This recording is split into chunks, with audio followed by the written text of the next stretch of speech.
Hi, everybody. Thanks for joining me here for this lesson on understanding work teams. In this lesson, we're going to talk about why teams are becoming so popular, how we can most effectively use teams in the workplace, and what types of teams we're going to see out there in the workplace. So now that we know that, let's jump in and get started.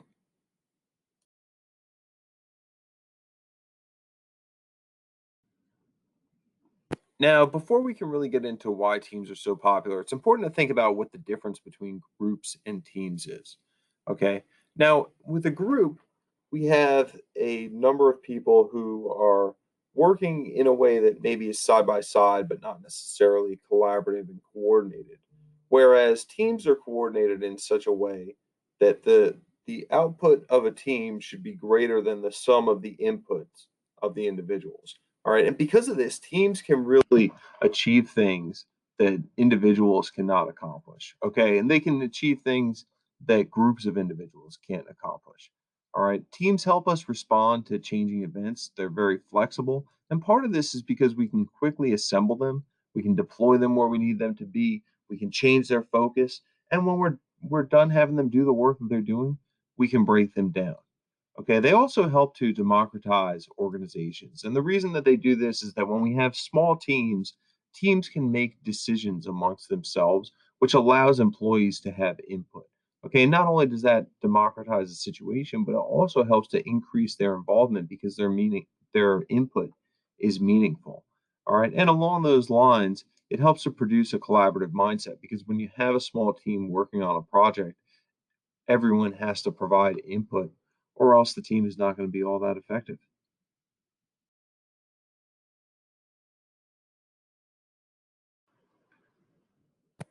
There are three different categories of factors that influence our team effectiveness. All right. And the first category is context. Context includes factors such as adequate resources, leadership and structure, having a climate of trust, and performance evaluation and reward systems. All right. The second factor is composition. This includes the abilities of our members, personality, allocating roles, diversity, cultural differences, the size of the team, and member preferences. And last, we have process. And this includes our common purpose, specific goals, team efficacy, team identity, team cohesion, mental models, conflict levels, and social loathing. What we're going to do here is we're going to break each of these down in a little more detail.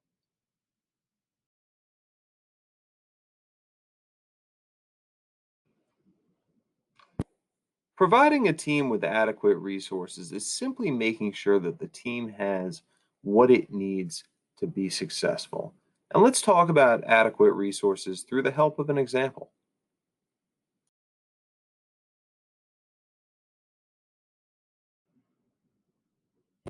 I want you to imagine that I was trying to start a hockey team, a really good hockey team, kind of hockey team that could win championships, could win a Stanley Cup. Okay, so I had to go out and I paid a lot of money for players.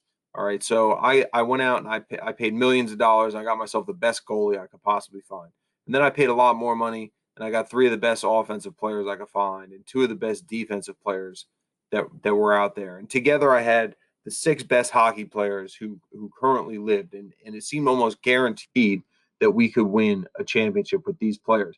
But I paid a lot of money to get these players on my team. And because I paid them so much money, I did not have money for other things. All right. So I had to reduce some costs on resources. So if you look at all the skaters here, what you'll notice is that none of them are holding hockey sticks. So one of the things I decided to save money on was not buying hockey sticks for my players. Well, imagine how good is my hockey team going to be if my skaters get on the ice and none of them have hockey sticks? It doesn't matter how good my players are. They're obviously going to lose just about every game because there's no way that they can go out there and score goals.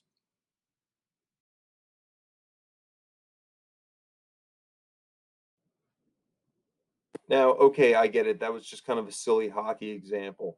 But this whole idea of not giving our players sticks, this is very similar to what happens in our organizations when our internet is slow or our printers consistently break. And yes, this happens. I've worked at places where the printers are broken at least once a week. Or maybe our people don't lack the software that they need to do their jobs, or they don't have the administrative support that they need. So we start getting rid of people in support roles and pushing their work down onto other employees. These are all the things that we're talking about when we say not putting the right resources out there for our teams. And these are such simple concepts. I was actually watching a video from when I first recorded these slides years ago, and my youngest daughter walked in and said, what are you doing, Dad? And she started reading the slides and she goes, well, that's pretty obvious. Not giving your employees all those things is just not like not giving hockey players hockey sticks. And that's the point. Our teams need resources to be successful, and this is obvious, and we cannot avoid providing resources for our teams.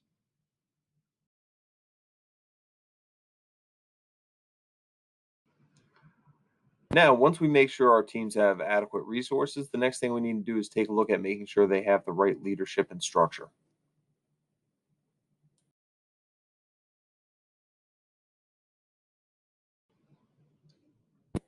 So for this example, we're going to imagine that we've got a group of people. We got 10 people over here, and we've got some people who have programming skills, and we got some people who are really good communicators, some people whose strengths are that they're critical thinkers, and then we got one person who is really strong in terms of leadership. But we've got them over here on the side, and we don't necessarily have any structure set up for them yet.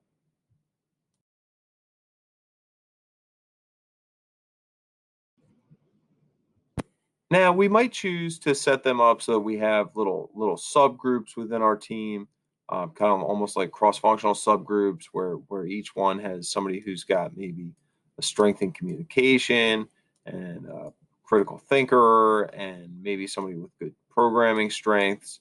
Okay, and then we have kind of three different groups that look like this, right? And then our leader helps to coordinate these groups as they work through the project.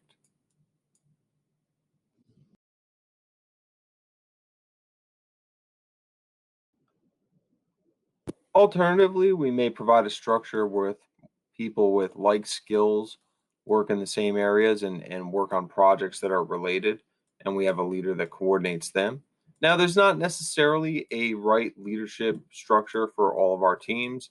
There's not necessarily a right personnel structure for all of our teams. But the point is, we need to have a deliberate and strategic structure.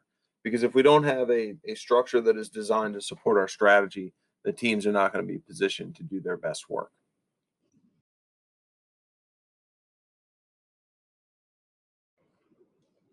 The next component to team context that we're going to talk about here is having a climate of trust.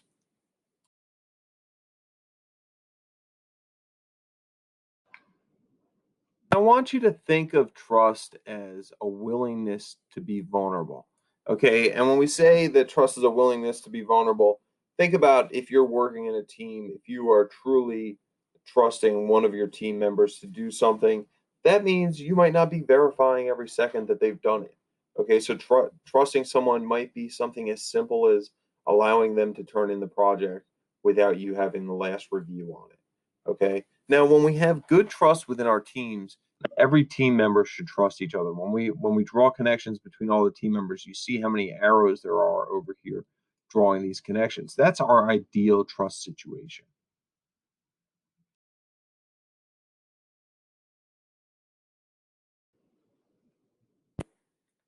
But all too often, what happens in our teams is trust breaks down.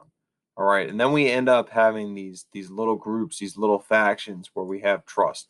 And you notice that when we have these little factions here, what we have is we have a lot fewer arrows. There's only a series of six different arrows in this image compared to what we had previously. Now, when we have these little factions built up within our groups, for one, we don't have trust from over here to over here. And that's a little bit problematic. But the other thing that happens is we also sometimes get some polarization between these groups. So these two little factions here might end up fighting rather than collaborating.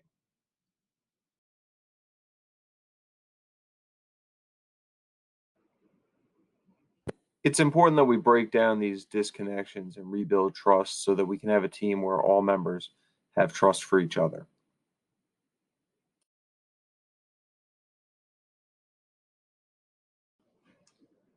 The next component that we're going to talk about to team context is performance evaluations and rewards. Now, how we incentivize our people is very important, and we talk about this a lot in organizational behavior. It's critical as we talk about motivation theories such as expectancy theory. We're going to apply it here to teams as well.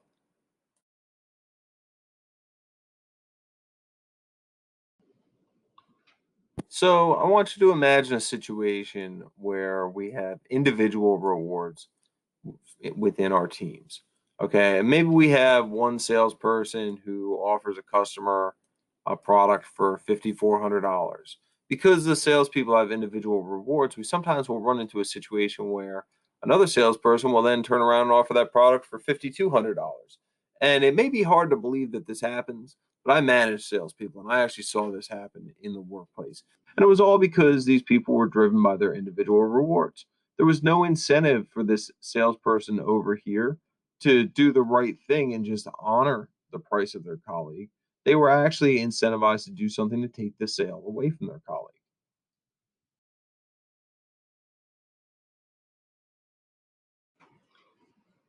Now, conversely, when we provide our employees with collective rewards or they're incentivized based upon the team performance, we run into a situation where instead of trying to undercut a colleague, this person says, "Hey, Beth isn't here, but I can match her price for you."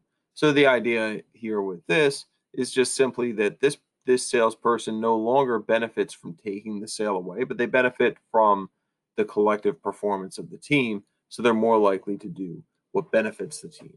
And as we think about this within our organizations, we want to make sure that when we put teams together, people are incentivized in such a way that they're going to perform with the team's best interest in mind.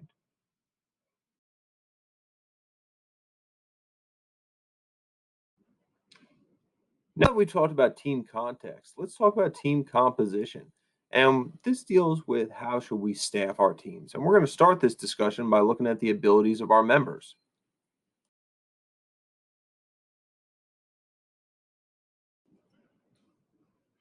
Now, the news media loves to pick up stories about under-talented teams that have great cohesion and good camaraderie and awesome communication, and then outperform over-talented teams. And one of the examples that they loved to use for quite a while was the 2004 Detroit Pistons, who they viewed as a team that lacked talent and beat a Los Angeles Lakers team that had four future Hall of Famers on it. And OB scholars will often look at these types of examples and they will say things about them being the exceptions to the norm because talent's important. But I offer kind of an alternative perspective on this. And the perspective I offer is that these are all really good players over here on the Pistons, right? So we have, to start, we have their coach, Larry Brown, as a Hall of Fame NBA coach. Then we look over here, we got number 32 is Rip Hamilton. Rip Hamilton was a top 10 pick in the NBA draft. Chauncey Billups over here, number one. He was also, I think, the third pick in the NBA draft. Rasheed Wallace over here, he was a top 10 pick in the NBA draft as well. Okay, Tayshaun Prince, one of their starting forwards, who's not featured here, was a first round NBA pick. This was a very talented team. Okay, and often what happens is when we pick on looking at these examples of teams that we say are not incredibly talented but accomplish great feats. What we find when we dig into it more and more and more is that these teams all have really good players, really good contributors. Um, they have a lot of talent on them.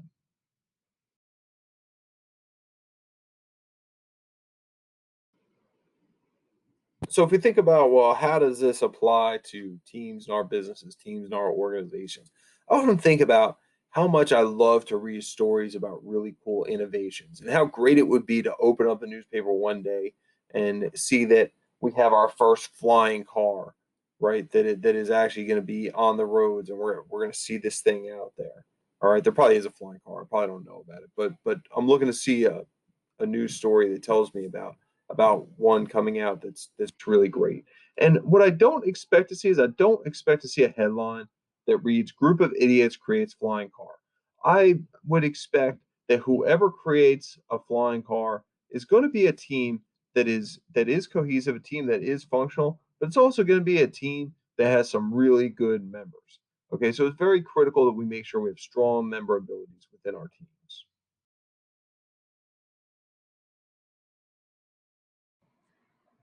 Now, when we think about the abilities of our team members, we also have to think about the abilities of the members of our team as they compare to the leader of the team. All right, so research has found that when the leader of a team is high in intelligence and the members of the team are of moderate intelligence, that we have learning that takes place from the leader providing direction to members of the team.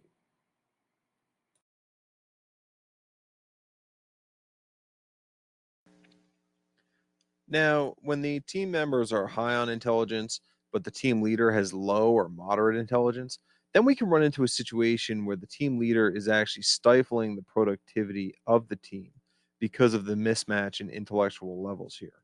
So it's very important that we make sure that the level of intelligence for the leader matches or exceeds the level of intelligence for the team members.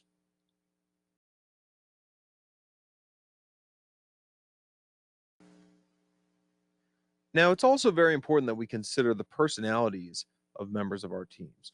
Okay, so this might seem pretty obvious, but team members are going to be more productive if they are open to experience. Okay, if they're high on openness to experience, and the reason for that is that part of what we benefit from being in teams is hearing new ideas, being exposed to different perspectives, and if your openness to experience is not very high, then you're not going to benefit from having that exposure to new and different ideas. And then we also have to take a look at the conscientiousness of our team members. Now, sometimes it might be very good to have highly conscientious team members, but when we also have people with low conscientiousness, there can be some challenges there. And we're going to take a look at that right now.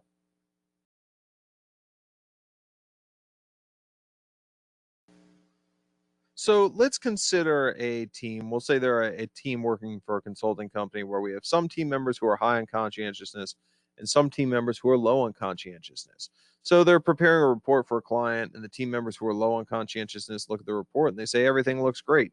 And the team members who are higher on conscientiousness look at it and they say, "Are you kidding me? There's three errors on the first page." And our people over here who are lower on conscientiousness, they say, well, yeah, but that's good enough.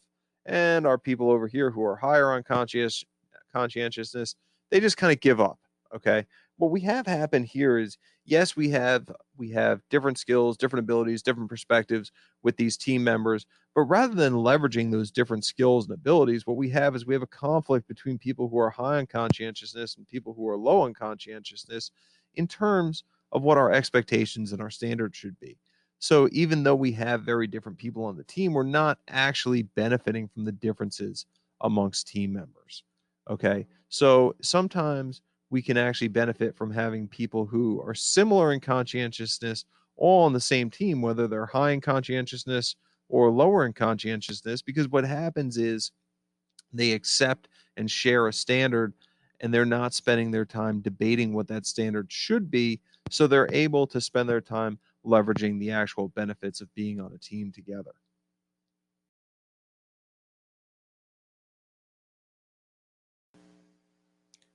Now let's talk about roles within our teams.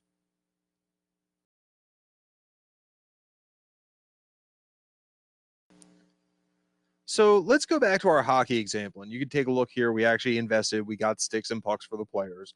But let's look at this example. And when we pulled this before, there was kind of a little bit of an assumption that when we were getting the best players we could, we had one goalie and we got two defense people. Okay. And then we had a center and two wings. And that constitutes our typical starting six on a hockey team.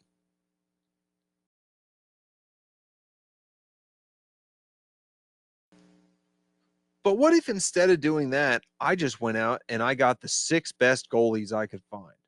How do you think that would impact our team? Well, I'm going to give you a little hint here. Having six goalies on your team is not going to help you win too many games. Sounds like a silly thing to do, but we need to think about this type of logic within our organizations as well.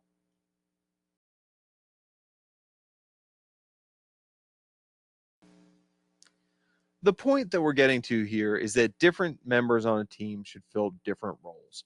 That's the purpose of bringing a team together. And members can serve more than one role, though. So you can be creative and insightful filling both of those roles on your team.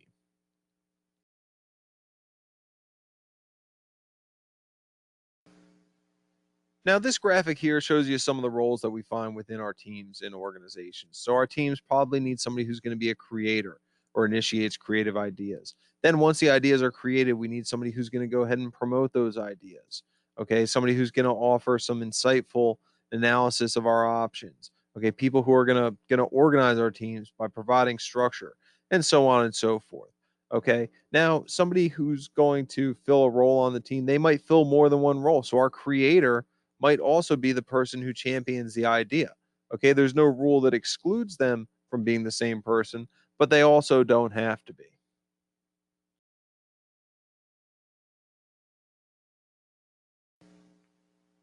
Now, if you want to think about this in a more practical sense that probably relates to you, think about individuals contributing to your group project. And it can be in the class that you're watching this video for, it can be in a different class, it doesn't really matter. But imagine that everybody in your group wants to be the person to prepare the PowerPoint, or everybody wants to be the person who's going to write the paper. Okay, is that going to be very effective?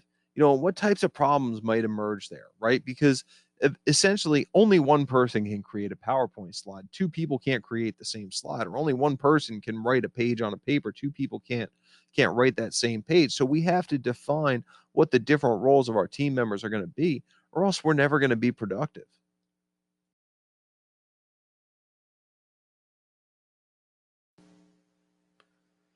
Now, as we think about the role of diversity and culture in teams, okay, it's very important for us to recognize that this role is complicated.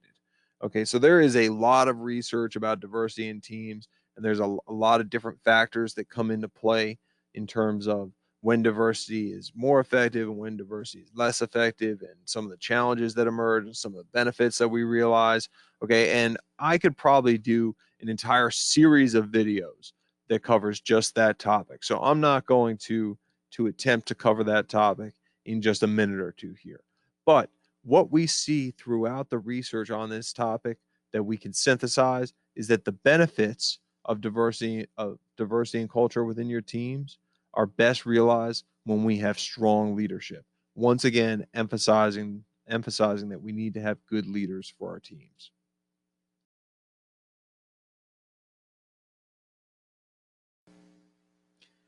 Now, we also want to consider the size of our teams.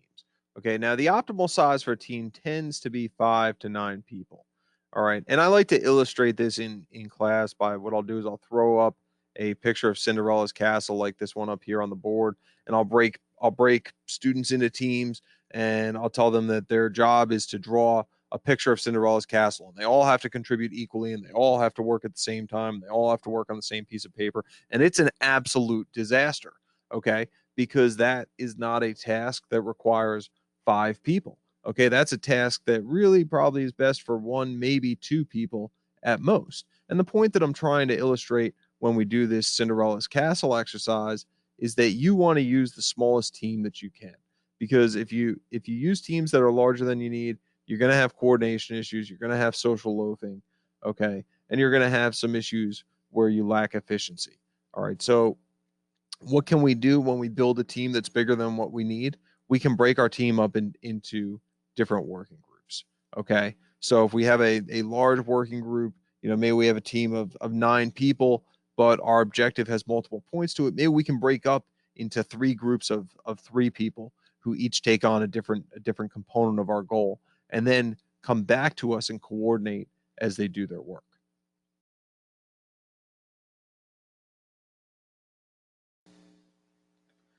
We also need to consider what are our employees' preferences.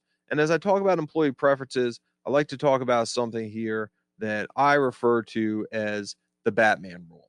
All right. And what the Batman rule basically deals with is it deals with this guy over here, Batman, right? Who, if you look, there's a lot of different histories of Batman. And in some histories, Batman is the creator of the Justice League, right? But in many histories of Batman, we look at Batman as somebody who works with the Justice League, but he also likes to operate independently, and he's not necessarily a great team member. Okay. So the thing about if you have somebody who is as good as Batman, the thing about Batman is you always want to have Batman on your side, right? So you also have to recognize, however, that Batman may not be the best team player. So if you want to have Batman on your side, but he's not a great team player. What are you going to do? You're going to take Batman, you're going to put him in a role where he doesn't have to be a part of a team all the time. Okay. So if you have somebody as good as Batman in your organization and you want to be using teams, you don't get rid of Batman because you want to be using teams. You do whatever you have to do to make that situation fit. So maybe you recognize that people who don't want to work well with others or people who don't want to be on teams can't work with teams. Think about this in our organizations. We might have some fantastic employees, some great contributors who just maybe aren't the best at working with others. They aren't great communicators. Why in the world would we take and risk losing them? Why would we risk reducing their productivity by forcing them to work in teams? If they don't perform well in teams, you got to let them work in the environment that they're fit to work in.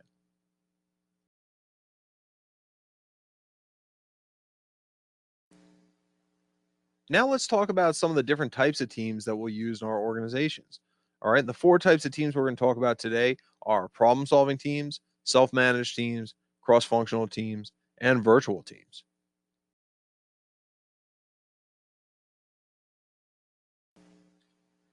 All right, first type of team we have on our list here is a problem-solving team. And as you might have expected, problem-solving teams come together to solve a specific type of problem. Okay, so they may review data on a regular basis. They may have some type of task that they observe. All right, so sometimes we think about things like quality control teams who come in and evaluate quality in organizations. All right, when I was in industry, I was on a safety committee that was kind of a problem solving type team because we would come together either bi-weekly or monthly. We would review accidents for the company, look at how those accidents related to our company's safety policies, see if there were opportunities for training. We would see if there are opportunities to update our policies. But one of the key components here was, as a problem solving team, we had no official authority. So we could only evaluate these things and then go ahead and make recommendations to executive leadership about changes that they could make.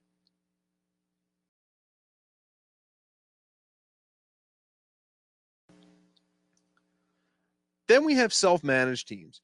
Self-managed teams can have 10 to 15 people on them. Their jobs are usually interconnected. That's why we put them in a role where they're kind of managing together. They do have the ability to make some decisions and they get to build strategy for how work gets done. Now they don't get to make all decisions, and the types of decisions and the number of decisions that they get to make can vary by the self-managed team. A great example of a self-managed team is actually a to a degree a department at a university. Okay, so an academic department, we don't necessarily get to pick every single course that's going to be taught, but we'll look at, we know what the demands are and what the needs are that are put upon us, and we get to figure out how are we going to deliver these courses. So who's going to teach these courses? What is the schedule going to look like? And we think of a variety of other decisions that we have to come through as we build the strategy for how the education that we're responsible for delivering gets delivered.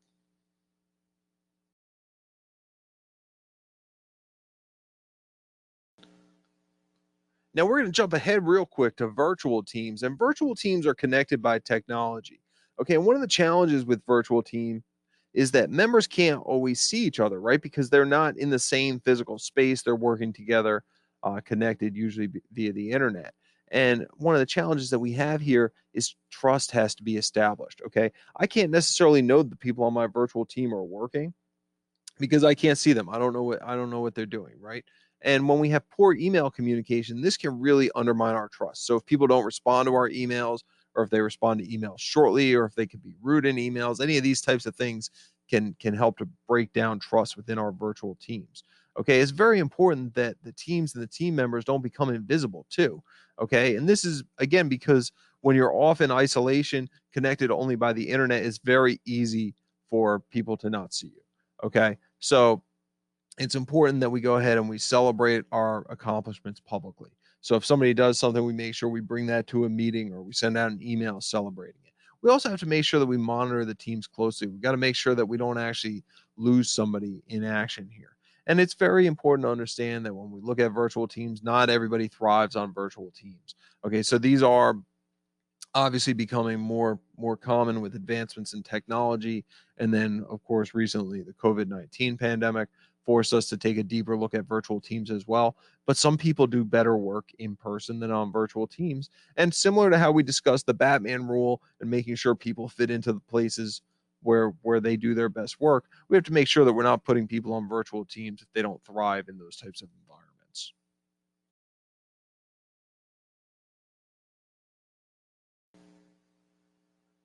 All right, now let's spend some time talking about cross-functional teams.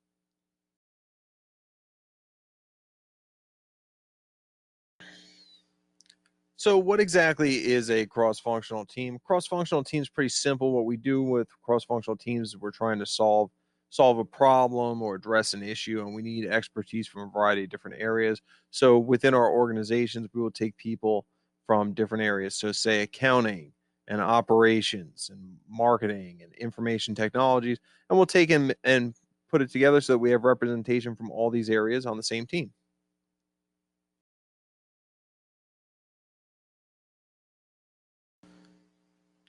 The first documented cross-functional team in business that we're aware of came in a company that is now known as Northwestern Mutual. Okay, and the team was designed to help figure out what the impact of computers was going to be on their business because computers were coming. The company that's now Northwestern Mutual knew that computers were coming, and they weren't quite clear on what the impact was going to be on their work. So they took together and they put people from their financial teams, people from their investment teams, people from actuarial departments, and then people from a variety of other departments. They put them together to kind of address this issue.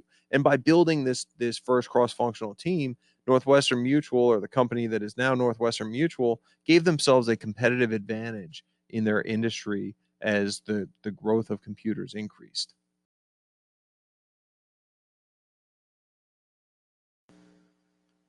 Today, organizations are building a lot of cross-functional teams as they try to build data-driven cultures. So very often they're bringing together teams of people that have interest and expertise in analytics, people that have interest and expertise in business, and people who have interest and expertise in technology to help contribute to these cultures. And what's the value of a cross-functional team here, right? So there's a lot of changes going on in data and analytics. Data and analytics is growing and changing rather rapidly, right? And it's one of these things that in the industry right now, you need to be on the cutting edge of data analytics if you're going to be a leader in your industry. But the problem is that people who have expertise in data analytics don't always understand what the business needs of the organization are. So we need to get them connected with people who understand the business. But even if we get these two groups here connected, the other challenge that they might have is that these two groups might not understand the technology that the organization has available to it. So by bringing people in to work on a team when they have expertise in all these different areas, organizations can be much more effective as they try to build data-driven cultures.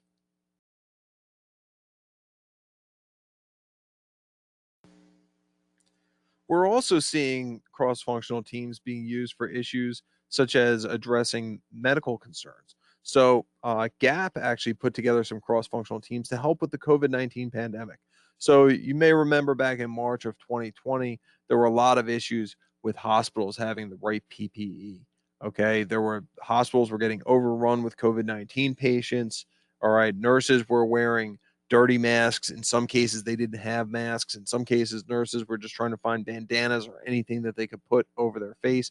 And there were other issues with getting PPE in hospitals, as there was mass consumption of PPE early during the COVID-19 pandemic, and the supply chains were not ready to meet the demands. So Gap put together some cross-functional teams and they said, how can we help hospitals with these resources? And through the use of those teams, they were able to figure out some ways that they could produce some PPE for hospitals and help contribute to solving this problem.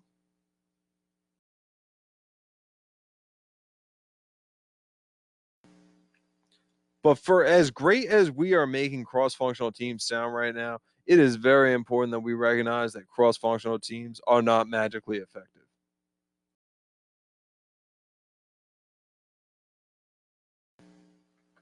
In fact, an article published in the Harvard Business Review tells us that approximately 75% of cross functional teams are dysfunctional. All right. And these dysfunctional teams have trouble sticking to budgets, they have trouble meeting scheduling deadlines, they have trouble meeting specifications that are set for them and meeting customer expectations. They even sometimes struggle with being aligned with corporate goals.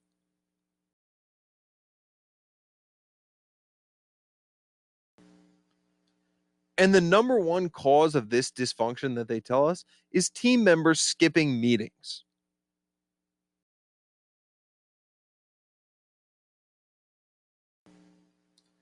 So, some of the steps that we can take to make our dysfunctional cross functional teams functional again is to have a cross functional portfolio governance team, otherwise known as a PGT. And what a PGT is basically a team of executives, but it's like a cross functional team at the executive level. Okay. And the cross functional team will report out to the PGT occasionally and receive some guidance from them. We also need to have an accountable leader within our cross functional teams. Okay, everybody can't be accountable because when everybody's accountable, nobody's accountable. So it's very important that we have someone within the team who fits that point of being the accountable leader. All right. Cross-functional teams also need to have clear goals.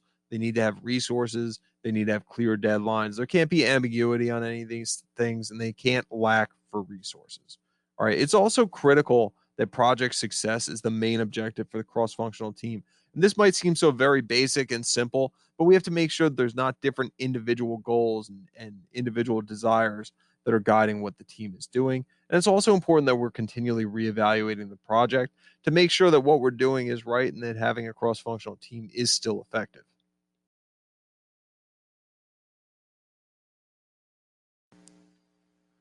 Now, McKinsey and Company offers some guidance for making cross-functional teams successful as well. And they say that we need to transition from a culture of knowledge guarding to a culture of knowledge sharing. Okay, so that we can benefit from our teams. They also talk about making sure we transition from having department KPIs to cross-functional KPIs, which this again speaks to making sure the cross-functional teams project is the number one priority. And we also have to transition from simple goals to more complex goals. These complex goals are the type of goals that require a team in order to be successful.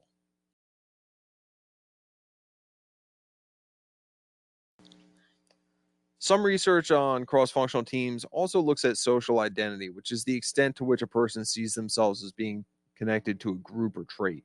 And what researchers have found is that when we consider functional social identity, or people who identify with the success of those who perform a similar role to them, there is a positive relationship between functional social identity and performance as a team member.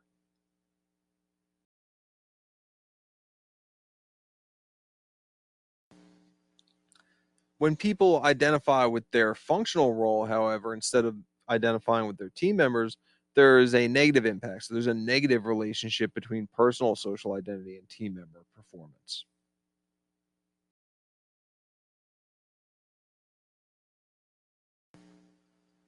Now, this negative relationship between personal social identity and team member performance is really impacted also by whether or not somebody's in the majority on their team.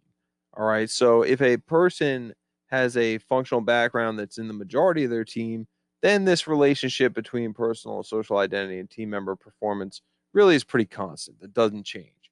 But when somebody's functional background's in the minority on the team, then the stronger their personal identity is, the less their team member performance is.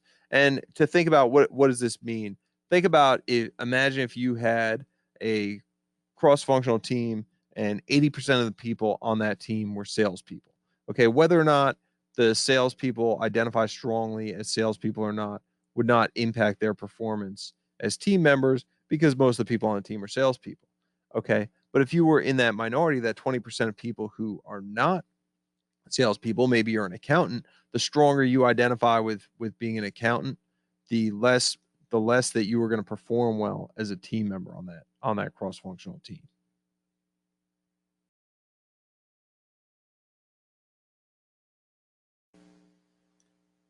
Other research has found that the way that organizations and leaders behave can impact performance across functional teams. So, perceived support behaviors and leader support can lead to increased team commitment, which can also then lead to increased team performance.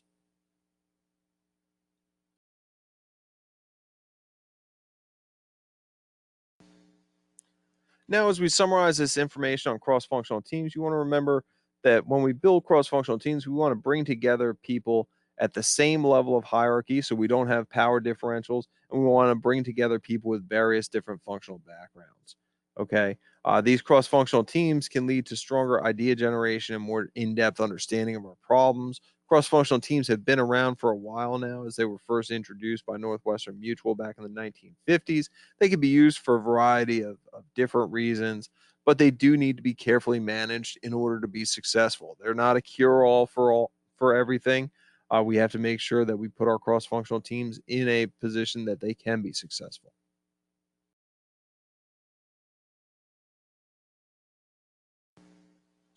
Looking at evaluating team effectiveness, we want to remember that we start with thinking about potential group effectiveness. So what's the effectiveness of all of our different team or group members? Okay. And then by putting people into this team, what are some of the gains that we're going to get? So there's going to be knowledge sharing, there's going to be better idea generation. All right, there's going to be some things that are going to help us out, and those are going to be our gains. But there's also going to be some losses. So there's going to be coordination costs and other things. And then after we apply our process gains and our process losses to our potential group effectiveness, we get to the point that we can see our actual group effectiveness. And if this actual group effectiveness is greater than the potential group effectiveness, then working in teams makes sense.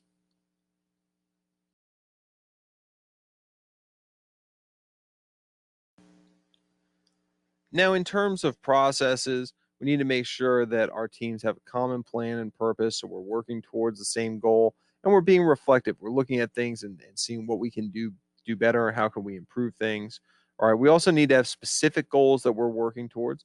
There should be high team efficacy, which means the team should believe in itself. Okay. We need to have strong team identity and team cohesion. And these two things tend to be related.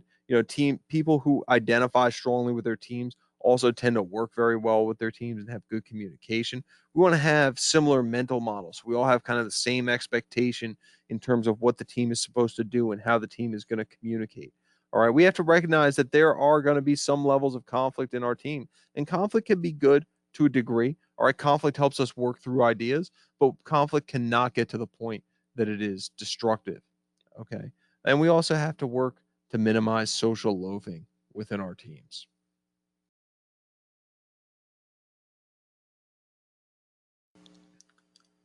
In terms of creating team players, we need to make sure that to start, we are selecting the right people. If we need people who can do work in teams, we should be hiring people who are good team players. We also can work to create team players by training people. Okay, sometimes people might be good at working in a team, but they just don't know how. So we have to teach them some of the things that they need to do. Maybe they need to become a better communicator. Maybe they need to become a better listener. Okay, but training can help us create team players. And we also need to make sure that our rewards incentivize people to be a good team player. If, as we discussed before, if our rewards are all individual, but we want people to do collective work, we have not incentivized them to do collective work. We need to make sure that we're rewarding people for team outputs. Okay. And I have a little picture of Carmelo Anthony over here because if you're using the Robbins and Judge textbook, they really kind of rag on Carmelo Anthony a little bit as they're talking about being a team player. But I do want to point out that one of the challenges that we had here in New York with Carmelo Anthony is that Carmelo was a very skilled individual player, and he did not have very highly skilled talent around him. So he was in a situation where it was very difficult to be a good team player. Okay, as we've seen Carmelo Anthony in other environments, we have seen that when Melo has other good teammates around him, he can be a very good team player. So, for Robbins and Judge, as much as I respect you and your expertise on organizational behavior, I'm not quite sure that I believe that you are experts on basketball, and I would ask you to just stick to business on this one. Thanks.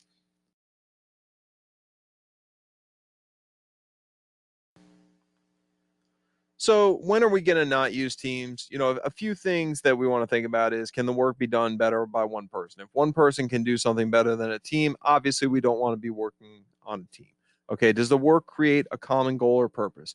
If the answer to that is yes, then hey, a team is a great option. If the answer to that is no, then teams probably are not optimal. And are members of the group interdependent? When people are interdependent, they tend to work better on teams than when they're independent. Okay, so that is our lesson here on working in teams and effective teams. Hope you enjoyed it. Hope you learned something, and we'll talk to you soon.